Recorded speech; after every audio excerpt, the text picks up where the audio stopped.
Greetings, everybody, and welcome to day number 121 on the update.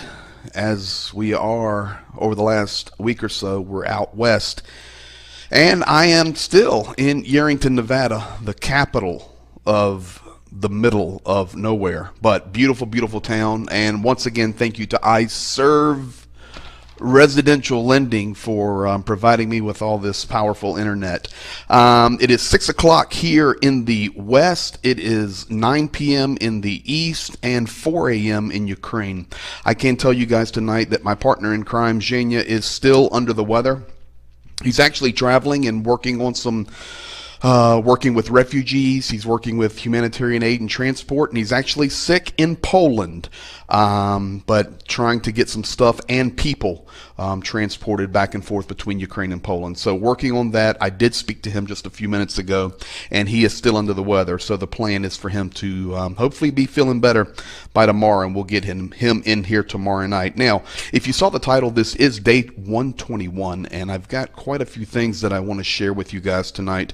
10 keys that have unfolded today. Now, of course, we know that in the United States, many, many big things have happened, but this is a program where we're not talking about the United States unless it affects the war in Ukraine and the terrorist state of Russia. But 10 keys that I want to give you today, and they are locked and loaded and ready to go. Many of the reoccurring storylines that we have been talking about, and the first one is that Russia is continuing to weaponize food and grain against the global community. They are continuing to target storages in Ukraine. If you look at the map here, right down in the south, right where the Black Sea comes up, and I'm sorry, a few more days we'll be back in the studio with all the horsepower, but right in the south, you guys know, to the left of Crimea is Odessa and Mykolaiv and Kherson. Of course, Kherson is occupied. Odessa is not. Mykolaiv is not, but they are under constant shelling and constant cruise missile strikes. But the Black Sea is blockaded. We know over to the right or to the east, the Sea of Azov, or the Azov Sea, is completely controlled at this point in time by Russia. But I can tell you that in that Odessa region, right in the south, up in that bay there, and the Mykolaiv area, that grain and food storages are a continual target of Russia. So folks, I just want you to think about that for a moment. We're not talking about military targets. We're talking about terrorist targets. They are attacking and destroying grain and food storages. And many of you, if not most of you, have never been to Ukraine, but let me tell you something about the grain storages there and food supply warehouses and infrastructure. They are tremendously large. I remind you that 55% of sunflower products and oil for the globe come from Ukraine. So tonight, maybe you're watching the program and chewing on some sunflower seeds, as it's kind of an American cultural thing to do. Maybe possible you're chewing on Ukrainian sunflower seeds there. So second thing about this is Lavrov just finished up talking in Iran, and we were talking about that with Zhenya. We were talking about it over the last couple of days, and today, he restated that the reason for the global food shortage and the problems with the infrastructure in regard to feeding the world, of which Russia and Ukraine have a huge portion. I remind you again, the three largest food suppliers for the world are the United States, Russia, and Ukraine. It's a fact. And he today continued to blame the UN and the Secretary General specific, saying, you guys are the fault. You guys are at fault. You guys are the reason that there is global food shortages. In fact, the UN and many health organizations put out an alert today that into 2023, we could have dire consequences of the war in Ukraine due to food issues with exports. So remember what Zhenya taught you? Remember, he grew up in the Soviet Union. His father was a major in the military, and his job was propaganda. This guy knows what he's talking about. We've had Rostik on here many times. He served in the Soviet army. We tell you the truth, and we tell you what is really in the mindset over there. But remember what Zhenya said many times. In fact, just a couple of nights ago, he said, it will always be the West's fault. With the mentality of the Soviet Union that is raging in the Kremlin and in Moscow right now, it will always be the West's fault. Remember, he even shared with us that there are jokes that if somebody trips or falls down walking around Moscow, they'll stand up and say, hey, that's the United States' fault that I fell down. The blame will always go. So we're seeing that with the food shortage. Secondly, yesterday we were updated and we had a good day with lots of good reports and good news. Ukraine was granted candidate status into the European Union. Now, that potentially will become to membership as early as 2029. Well, sorry, it is 2022, but yeah, 2029. However, just the movement. But today, Peskov, who is the commentator for the Kremlin and for Putin, today he accused the European Union and NATO, and of course, Ukraine and at the root of it all, America, for conspiring to build these war machines against Russia. And that yesterday, just by the nod of the EU saying, hey, you're qualified for candidate status, they take that in the Kremlin as a war machine being built against them. Once again, remember what Zhenya told us. It's always the West's fault. It's nothing that we did. We didn't invade Ukraine. We're doing a special operation. We're not dropping missiles and killing children. We're doing a special operation. We're not melting Mariupol into the ocean. We're doing a special operation. Everything is NATO, EU, and the fault of the West and the United States. Today, number 3, United States Senate Foreign Relations Committee advanced a measure. They approved it and pushed it forward, stating that Russia is a terrorist state, a sponsor of terrorism. Now, of course, that does not mean that it is officially stated by the United States, but what it does mean is it now goes to Congress, and then it will go to the president. So the beginnings of that. Now, we also know that with the overturning of Roe v. Wade today in the United States, that our political system is going to be on its head right now with everybody fighting, as we're seeing in our local news. Just unbelievable what's happening in our country. But I'm very thankful that Roe v. Wade was overturned today, if you wonder where I stand. Number 4, we have told you since day one that sanctions do not work. Folks, I wish I had my sound effects right now because I would do a drum roll. Do you know that Cisco Systems and Nike are still fully working in Russia? They are. And just today, Cisco Systems and Nike said we will begin our processes of removing our work and infrastructure out of Russia and Belarus. Folks, we've been dropping sanctions since almost day one, and companies have been leaving in droves from Russia. But you're telling me that Cisco Systems and Nike, of course they're still there. Folks, many companies are still there. I'm trying to be a little facetious. They're still there. They find ways. Remember the parallel imports. They will work through third-party countries. This war is about economics. This war is about terror. And this war is about money. It's not a surprise to me to hear publicly today that Cisco and Nike are still working in Russia. Number 5, Lithuania not backing down. In fact, Lithuania continues to double down. And once again, that phrase I used while being here in Nevada. And secondly, Estonia stepped up today and says, listen, if Lithuania is going to stand that strong, then we are going to stand that strong. And today in the Kremlin and many of the propaganda nut jobs that we like to call them began to make direct accusations and direct threats against Lithuania, which is the capital city of Vilnius, and also Estonia and the capital city of Tallinn.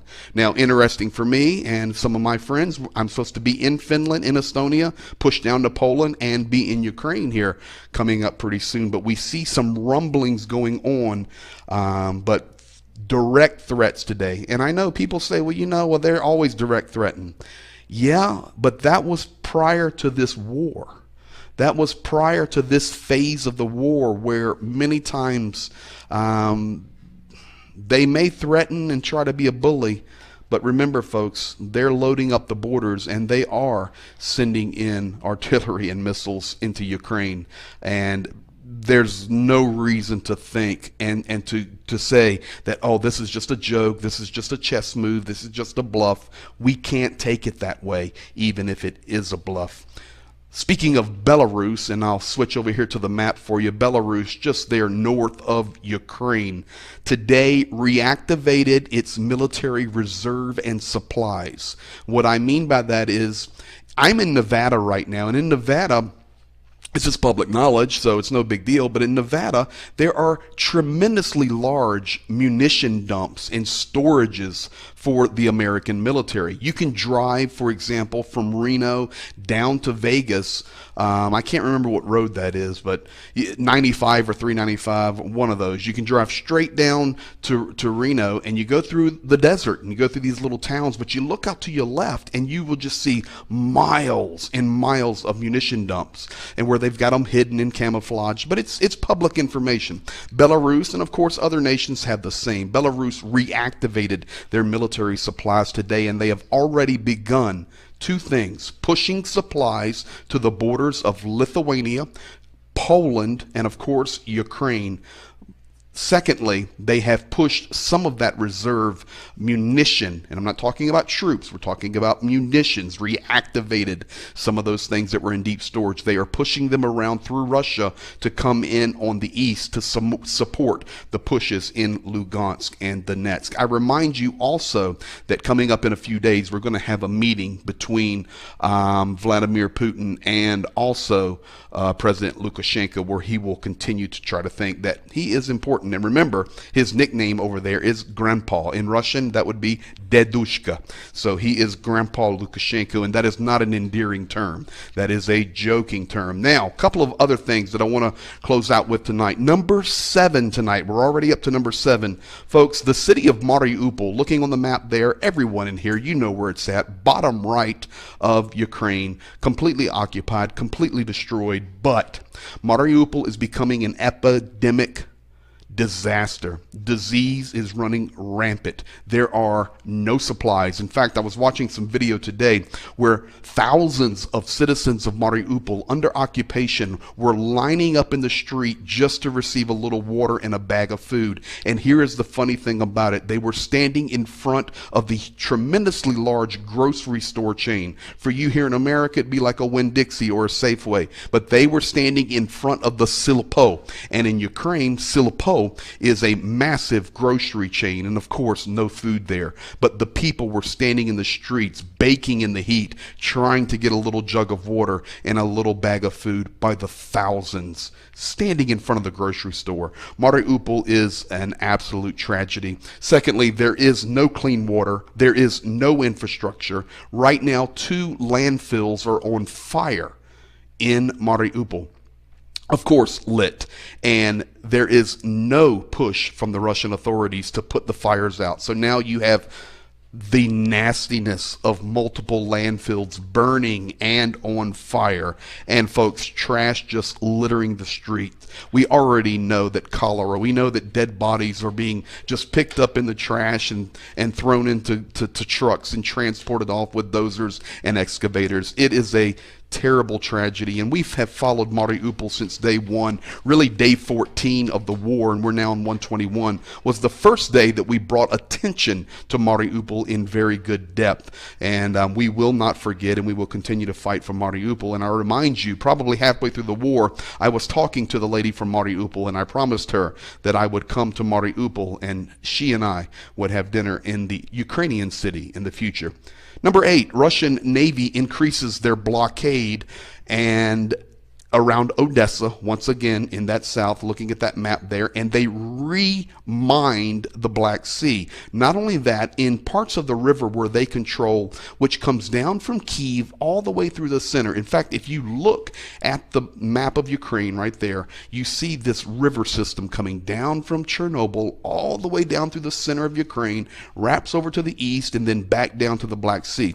This river is called the Dnieper River, and Russia has also began mining the Dnieper River. Now, why is that interesting? They had already mined it. I'm going to tell you why it's interesting, because remember yesterday, Boris Johnson came out and stated, we will help Ukraine demine the Black Sea. We will help Ukraine demine their ports in Odessa so that Ukraine can get its grain out and Ukraine can sell its products and its harvest. Of course, this was the day after Turkey and Russia agreed to steal Ukrainian grain and ship it out on Ukrainian ships and put Ukrainian money into their pockets, Russia and Turkey. Great Britain responds yesterday saying we will help with Odessa, and then today Russia responds, we will increase the mining in the Black Sea. Finally, folks, two last things. Number 9. Severodonetsk and Lysychansk, over to the right there, the hottest battles in Ukraine right now. Unfortunately, I'm very sad to report, but there is a full retreat coming out of Severodonetsk and Lysychansk. Ukraine is struggling in that area, and once again, we need the munitions. We've got good soldiers, but they're having to pull back, to withdraw to safe lines so that they can not lose even more now. So it's a calculated withdrawal. It's a calculated retreat to get to more stable positions, and we will be watching it every hour, and tomorrow night we'll have a further update on that. But I can tell you that Zolota, that Lysychansk, those villages around there, and Severodonetsk, there is full retreat, full withdrawal, and that is directly from the general staff there in Kyiv. Finally, number 10 tonight on the 10 keys for today, day 121. War comes to Russia. Looking at the map, I just want you to look at the map, look directly above the name Ukraine. You go up to where the border meets with Ukraine, Belarus on the left, and Russia on the right. Over to the right, you see Chernigiv and Sumy, and then you come down to Kharkiv and around. Well, I can tell you that on the Russian border side, today the news came out from Russia and Kyiv that there have been, I've got the number here, 379 confirmed military actions on the Russian side of the border. Now, I know Russia likes to do false flag events. They like to stir the pot, but 379 actions have taken place. Infrastructure has been destroyed. Tracks have been destroyed. So, folks, I'm thanking Ukraine, of course, is able to do some countermeasures, and we're thankful for that. Something has to happen to push eventually Russia back out of Ukrainian sovereign territory. So, folks, there you have it. That is the update tonight. You are fully updated on day 121. I appreciate you being here, and as always, thank you very, very much. May the Lord bless you and keep you. Tomorrow we'll be back. Zhenya should be with me, healthy and healed up, and we'll get you updated tomorrow. Be blessed. You guys have a great evening. Peace to you, and peace to Ukraine. Okay, you first. No, I'm first. A good night to all. To all, a good night.